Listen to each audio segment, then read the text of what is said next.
नमस्कार दोस्तों, मेरी भी सुनो चैनल पर आप सभी का पुनः पुनः स्वागत है। दोस्तों, मैं सर्वप्रथम अपने सारे दर्शकों को नए वर्ष की हार्दिक शुभकामनाएं देना चाहता हूं। मैं ईश्वर से प्रार्थना करता हूं कि नया वर्ष आपके जीवन में सारी नई खुशियां, नई उमंगें, सब कुछ अच्छी चीज़ें लेकर के आए। बस यही कामना है ईश्वर से। साथ ही दोस्तों, एक चीज़ की और भी बधाई देना चाहता हूँ, शुभकामनाएं देना चाहता हूँ।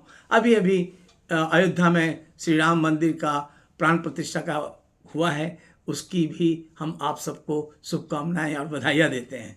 दोस्तों, एक चीज़ आप बताएं, आपने भी महसूस किया होगा कि कुछ चीज़ें जो हैं इस बार धीरे धीरे कुछ महसूस कर रहे हैं कि चेंज हो रही है। कैसे चेंज हो रही है? आप देखिए, जीवन में जो हम लोग का है और ये समाज है, ये हर लगभग 25 वर्षों में एक साइकिल की तरह चेंज होता है।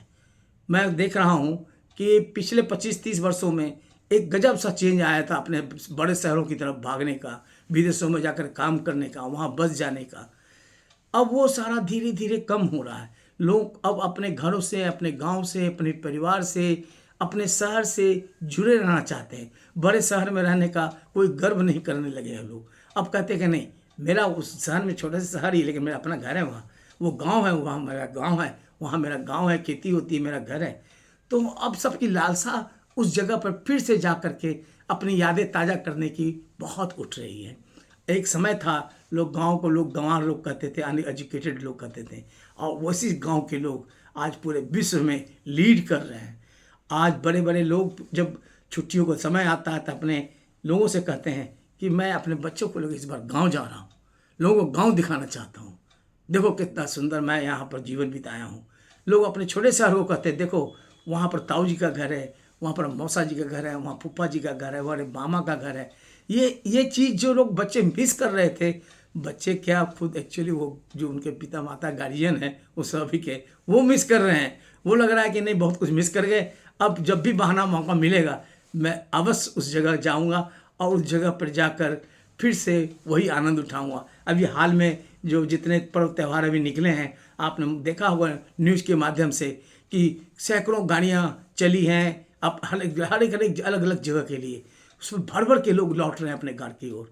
बसेज हैं, रोडवेज से के थ्रू, हवाई जहाज के थ्रू, जो भी साधन है, इसके उस साधन के थ्रू बड़े बड़े शहरों से लोग अपने छोटे गांव की तरफ आ रहे हैं। जो जिधर रह रहे हैं वो अपने घर की तरफ भाग रहे हैं।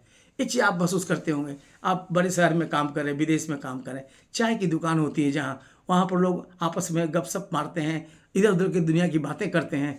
वहाँ पर आप जब जाते हैं अनजान जगह में तो लगता है कि सब क्या करूँ, बस चाय पी के आप निकल जाते हैं। लेकिन वही अगर अपने शहर में जब आते हैं, अपने गांव में जब आते हैं, उसी चाय की दुकान पर जाते हैं जहां आप जाया करते थे, तो आपको वहां पर कोई चाचा जी मिल जाएंगे, प्रणाम चाहिए, कोई आपको भैया कहेगा, कोई कुछ भी कहेगा। मतलब इस तरह से लोग संबोधन करते हैं। चार चेहरे जरूर जान पहचान के मिल जाते हैं और बहुत बड़ी परेशानियां भी वहाँ पर बात करते करते दूर कर दी जाती हैं। ये चीज़ मिलता कहाँ है? ये अपनापन मिलता है अपने ही जगह पे। अपने जगह पर जाने से लोग अब जुड़ रहे हैं, ये बड़ी खुशी की बात है, ये बहुत ही आनंददायी बात है। इसलिए अच्छे दिन हैं हम लोगों के लिए, क्योंकि ये समाज में परिवर्तन आ रहा है, तो ये परिवर्तन अच्छी बात है। अब विदेश जाने का, बड़े शहर में जा कर के बसने का, रहने का, वो जो मृत तृष्णा थी वो धीरे धीरे कम हो रही है। और अब वो चाहते हैं जो हम लोग मिस कर रहे थे फिर से पुनः प्राप्त करें और फिर से वही आनंद वहाँ जाकर उठाएं। मैं इसी के साथ अपना प्रोग्राम यहीं पे समाप्त करता हूँ। उम्मीद करता हूँ इन सारी बातों से आपको भी, आपके मन में ये सारी बातें उठी होंगी जो मैंने अभी चर्चा की है, आपको भी लगता होगा सच में वहाँ जा कर के ऐसा अपने स्थान पे एंजॉय कर सकते हैं। अगर ये आपको अच्छा लगा हो, आपका कोई सुझाव हो, तो कृपया अपने मेरे बॉक्स में डालकर अपने सुझाव डालें, अपने कमेंट डालें। मैं उससे प्रेरित होकर अगले प्रोग्राम में आपसे फिर मिलूँगा। तब तक के लिए आपसे आज्ञा चाहता हूँ। धन्यवाद, नमस्कार, थैंक यू।